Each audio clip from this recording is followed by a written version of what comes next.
नमस्कार. सत्ताकारांमध्ये आपलं स्वागत आहे. मस्साजोग येथील सरपंच संतोष देशमुख यांची हत्या झाली आणि राज्यभर रान पेटलं. या अनुषंगाने सातत्याने मोर्चे निघतायत. संतोष देशमुख यांचे जे हत्यार आहेत, यांची हत्या करणारे जे आरोपी आहेत, हे तातडीने पकडण्यात आलेले नव्हते. शासनावर, सरकारवर एक लोकांचा मोठा दबाव निर्माण झाला. सातत्याने आंदोलनं उभे राहिले.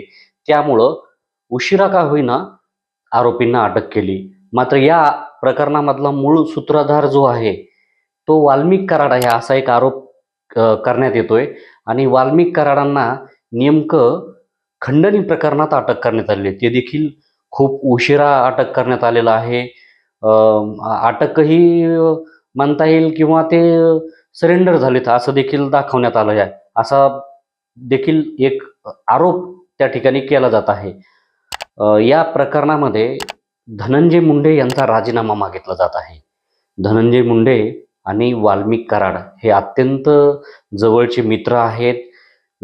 त्यांचे अनेक व्यवसाय देखील एकत्रित आहेत असा सातत्याने आरोप केला जातो. तशी कागदपत्र देखील आमदार सुरेश धस जे आष्टीचे आमदार आहेत त्यांनी दाखवलेले आहेत. आणि त्यावरूनच त्यांनी या विषयाला अनुसरून सातत्याने आवाज उठवत धनंजय मुंडे यांच्या राजीनाम्याची देखील मागणी केलेली आहे. मात्र हा राजीनामा अजित पवार घेणार का? कारण अजित पवार हे धनंजय मुंडे यांचे नेते आहेत. धनंजय मुंडे आता नुकतंच त्यांनी मंत्री म्हणून शपथ देखील घेतलेली आहे, मंत्रिपदाचा कारभार देखील घेतलेला आहे. मात्र हे सगळं वातावरण पेटलेलं असतानाच अजित पवार हे महाराष्ट्रात नव्हते आणि देशातही नव्हते. ते परदेशात गेलेले होते. ते नुकतेच परतलेत. परत आल्याच्या नंतर त्यांना सातत्याने हा प्रश्न विचारला जात आहे.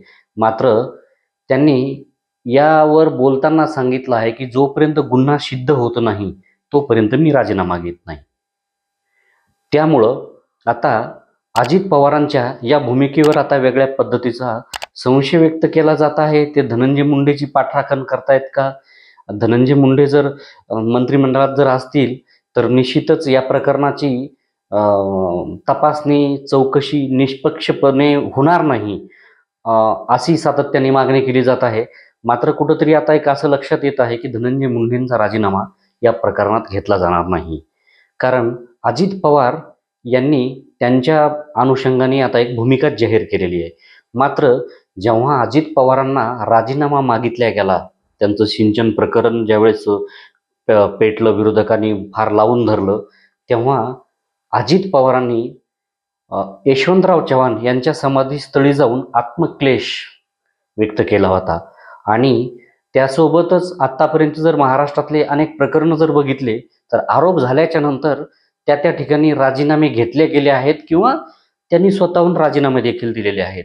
मात्र या ठिकाणी असं होत नाहीये असं आपल्याला बघायला मिळतंय. याच अनुषंगाने किंवा याच विषयावरून एक सामाजिक कार्यकर्ते विश्वंभर चौधरी यांनी काही सवाल उपस्थित केलेले आहेत. ते नेमके काय सवाल आहेत ते आपण बघूयात. विश्वंभर चौधरी आपल्या ह्या पोस्टमध्ये म्हणतात की धनंजय मुंडेचा राजीनामा आरोप सिद्ध होईपर्यंत घेणार नाही. हे अजितदादांचं विधान अत्यंत अनैतिक असं आहे. गुन्हा सिद्ध झाला तर नैतिक राजीनामा घेऊन तुम्ही लोकशाहीवर असा कोणता उपकार करणार? गुन्हा सिद्धच झाला तर कायद्यानं राजीनामा तर द्यावाच लागेल. लाल बहादूर शास्त्रींचं सोडा, त्यांचं नाव पण घेण्याची लायकी आजच्या राजकीय व्यवस्थेची नाही. पण या महाराष्ट्रात कमी उदाहरणं आहेत. बॅरिस्टर अब्दुल रहमान अंतुले हे महाराष्ट्राचे मुख्यमंत्री होते. त्यांच्यावर सिमेंट घोटाळ्याचा आरोप झाल्याबरोबर त्यांनी राजीनामा दिला होता. त्यांचा गुन्हा सिद्ध झाला होता का? बॅरिस्टर रामराव आदिकांवर ते उपमुख्यमंत्री असताना एअर हॉस्टेसची छेडखानी केल्याचा आरोप झाला, त्यांनी राजीनामा दिला. गुन्हा सिद्ध झाला होता का? शिवाजीराव पाटील निलंगेकर मुख्यमंत्री होते. त्यांच्यावर मुलीचे परीक्षेत गुण वाढवल्याचा आरोप झाला, त्यांनी देखील राजीनामा दिला. गुन्हा सिद्ध झाला होता का? मनोहर जोशी जे देखील महाराष्ट्राचे मुख्यमंत्री होते आणि त्यांच्या जावयाचं बांधकाम प्रकरण जे आहे ते उजेडात आलं आणि त्यांनी देखील राजीनामा दिला. त्यांचा गुन्हा सिद्ध झाला होता का? अगदी अलीकडे अशोकराव चव्हाण हे महाराष्ट्राचे मुख्यमंत्री होते आणि आदर्श प्रकरण समोर आलं. त्या आदर्शच्या प्रकरणात देखील त्यांना राजीनामा दिला. गुन्हा सिद्ध झाला होता का? बबनराव घोलप, महादेव शिवणकर, शशिकांत सुतार, सुरेशदादा जैन यांनी आरोप झाल्यावर मंत्रिपदाचे राजीनामे दिले. त्यांचे गुन्हे सिद्ध झाले होते का? तेलगी प्रकरणी आरोप झाल्यावर भुजबळांना राजीनामा द्यावा लागला होता. गुन्हा सिद्ध झाला होता का?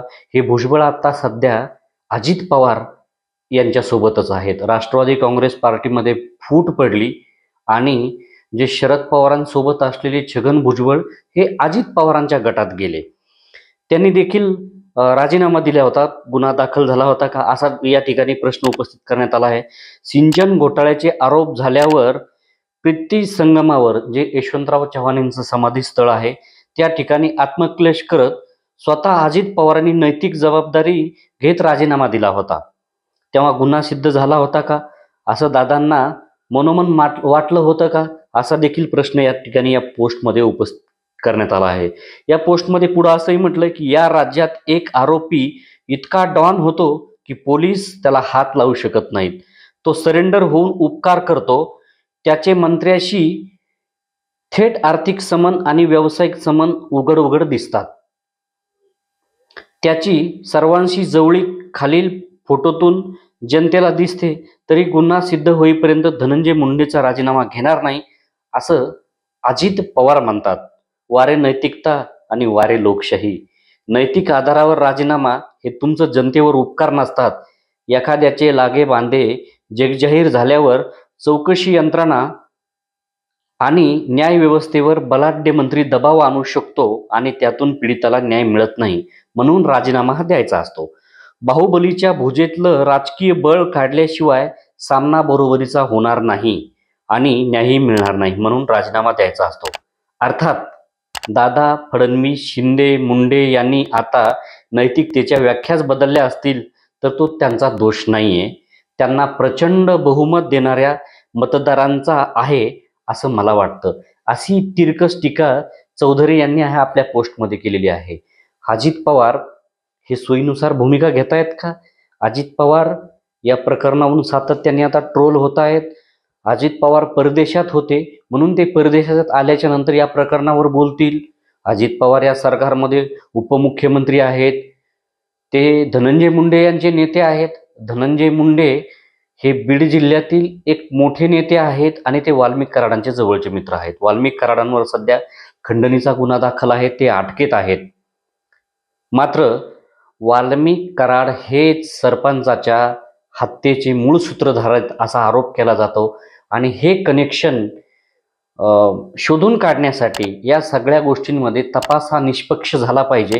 मात्र तो धनंजय मुंडे मंत्री असेपर्यंत होणार नाही, हा विरोधकच नाही तर सत्ताधारी आमदारांचा देखील आरोप आहे. मात्र अजित पवार सोयीनुसार भूमिका घेत आहेत का? आपल्याला काय वाटतं? आपणही कमेंट्सच्या माध्यमातून व्यक्त व्हावं. आपण चॅनलला फॉलो करा. आपले व्हिडिओ तुम्हाला आवडले असतील तर ते नक्की शेअर करा. धन्यवाद.